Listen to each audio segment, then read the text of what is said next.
வணக்கம். இது நம்ம கிச்சனில் நம்ம இன்றைக்கி என்ன பண்ண போகிறோம் அப்படின்னா முருங்கைக்கீரை நேற்று பெஞ்ச மழையில் விழுந்துருக்கோம். அதனால் இந்த இடத்துல இந்த வாட்ச்மேன் இதை பறித்து கொண்டு கொடுத்துட்டு போனோம். இங்கே விழுந்துட்டு அதனால் சரி இதை பண்ணலாம் இன்னைக்கு அப்படின்ட்டு இது எப்படி நான் பண்ணுற மெத்தட் எப்படிங்கிறத உங்களுக்கு காட்டுறேன். குயிக் மெத்தட், ஆனால் டேஸ்ட்டாக இருக்கும். நான் என்ன பண்ணுறேன், எண்ணெய் விட்டுட்டேன், குக்கிங் ஆயில் விட்டுருக்கேன். கடுகு, உளுத்தம்பருப்பு, மிளகாய் வத்தல், பெருங்காயம் இதெல்லாம் போட்டுண்டாச்சு. இதில் நான் வெங்காயம், தக்காளி அதெல்லாம் போட மாட்டேன். பூண்டு அதெல்லாம் போட மாட்டேன். நான் பண்ணுற மெத்தட் கீரையை நல்லா ஆஞ்சிட்டு நல்லா ஜலத்தில் அலம்பிக்கணும்.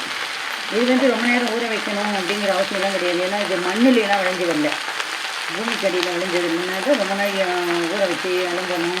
அப்புறம் இந்த செடி கொடினா இந்த பறவைகள்லாம் ஓடும், அது இது அந்தமாரி நிறைய ரெஸ்ட்ரிக்ஷன்லாம் இருக்குது. இதில் அப்படிலாம் ஒன்றும் கிடையாது. அதனால் இப்போ உப்பு போடக்கூடாது, கீரை வதங்காது. இதுலேயே வதக்கணும் நல்லா. தாளிக்கிறதுக்கு ஒரு டேபிள் ஸ்பூன் எண்ணெய் ஊற்றிட்டேன். இப்போ கீரை வதங்கிறதுக்காக கொஞ்சம் ஜலம் தெளிச்சுக்கிறேன். ஒரு கை ஜலம் தெளிச்சுக்கிறேன். 2 நிமிஷமாக வதங்கிடும், சுருங்கியும் போயிடும். நம்ம கிச்சன்லேயே நம்ம ஒரு வீடியோ இந்த முருங்கை ஈர்ப்பு இருக்குது இல்லையா, குச்சி, இதில் ஒரு ரசம் வச்சு காமிச்சிருக்கோம். தேவைப்படுறவா அந்த வீடியோவையும் பாருங்க. நம்ம போடும்போது எவ்வளோ இருந்தது, இப்போ எவ்வளோ சுருங்கி வந்துட்டுன்னு பாருங்க. இதை என்ன வதங்கி வரட்டும் காட்டுறேன். இது நான் பண்ணுற வெர்ஷன் இந்தமாரி இருக்கும், நல்லா டேஸ்ட்டாகவும் இருக்கும். இதை வதங்கி வரட்டும் பார்க்கலாம். இப்போ முருங்கைக்கீரை வதங்கிட்டான்னு பார்ப்போம். இன்னும் வதங்கிட்டு இந்த ஈரம் சுண்டி வதங்கி வரணும். இப்போ என்ன பண்ணுறேன், நான் கொஞ்சோண்டு இதுக்கு வெல்லம் போடுறேன். வெல்லம் ஆப்ஷன் தான். அதுக்கப்புறம் மஞ்சத்தூள் கண்டிப்பாக போடுங்கோ. கீரை பண்ணும்போது கண்டிப்பாக மஞ்சத்தூள் போடுங்கோ. பெருங்காய ஜலம் வாசனைக்காக.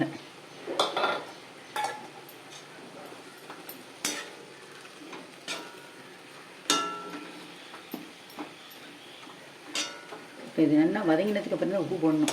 முன்னாடி உப்பு போட்டால் அது கொஞ்சம் ரொம்ப லேட் ஆகும் வதங்கிறதுக்கு. வெயிட் பண்ணலாம். இப்போ நம்ம கீரை வதங்கித்தான்னு பார்க்கலாம். நல்லா வதங்கிட்டு வருது. இப்போ என்ன பண்ணுறோம், வேக வச்சு துவரம்பருப்பு நல்லா மசிச்சு வச்சுருக்கேன். இதை இந்த பத்தையில் அந்த மாதிரி விட்டுடுறோம்.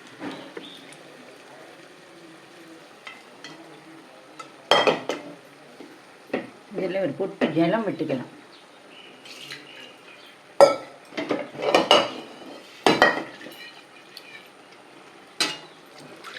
பொட்டு ஜலம் விட்டுக்கலாம்.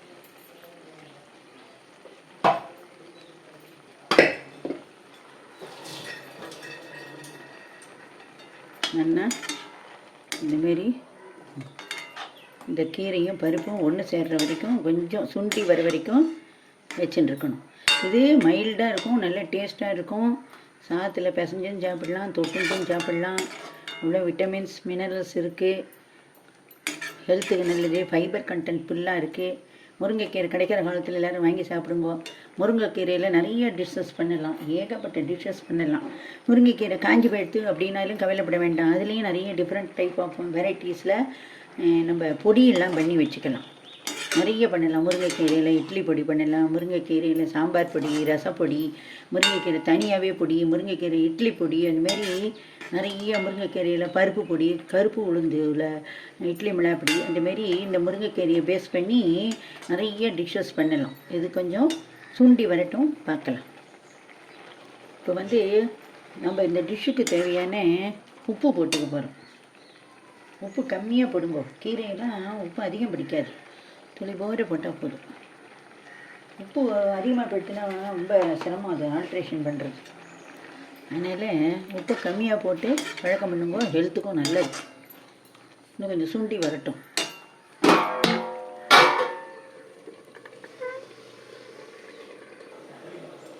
இப்போது நம்ம முருங்கைக்கீரையுடைய துவட்டல் இல்லைன்னா பொரியல்னு சொல்லலாம், எப்படி வேணாலும் வச்சுக்கலாம், கறின்னு வச்சுக்கலாம். நம்ம வைக்கிறது தான் பேர் இதுக்கு. இது டேஸ்டியான டிஷ், ரொம்ப நல்லா இருக்கும். இப்போ இதுக்கு தேங்காயை துருவி போடணும். நான் வந்து மிக்ஸி அடுப்பை ஆஃப் பண்ணிடுறேன். இப்போ வந்து தேங்காயை நான் இந்தமாரி எனக்கு பல்லாக இருந்ததுனால நான் துருவி வச்சுருக்கேன். இப்போ அதுலேருந்து கொஞ்சம் எடுத்து இதுக்கு போட போகிறேன்.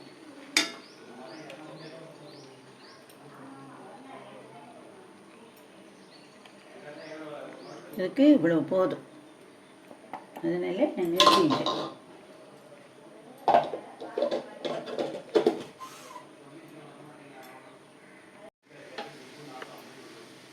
இப்போ நம்ம இந்த எண்ணெய் கலரிட்டு சர்விங் பவுலுக்கு மாற்றிடலாம். நீங்கள் வந்து ஆப்ஷன் தான் உங்களுக்கு, வெல்லம் போடுறது, சர்க்கரை போடுறது, நாட்டு சர்க்கரை போடுறது, இதுமாரி ஸ்வீட்னர் எது போடுறதும் உங்களுக்கு ஆப்ஷன் தான். எதை வேணாலும் பண்ணலாம். முருங்கைக்கீரையில் எல்லாமே பண்ணலாம், நிறைய டிஷ்ஷஸ் பண்ணலாம். இப்போ நான் இதை வந்து சர்விங் பவுலுக்கு மாற்றுறேன்.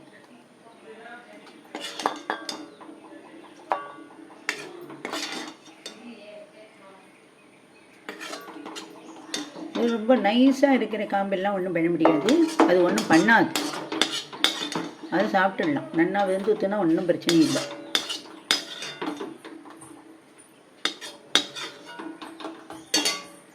இப்போ நம்ம பண்ணி எடுத்தாச்சு. நீங்களும் இதேமாரி பண்ணி பாருங்க. இதுதான் நான் பண்ணுற மெத்தடு. இந்த மெத்தடு சிம்பிளாகவும் இருக்கும், குயிக்காகவும் ஆகிடும், நன்னாவும் இருக்கும்.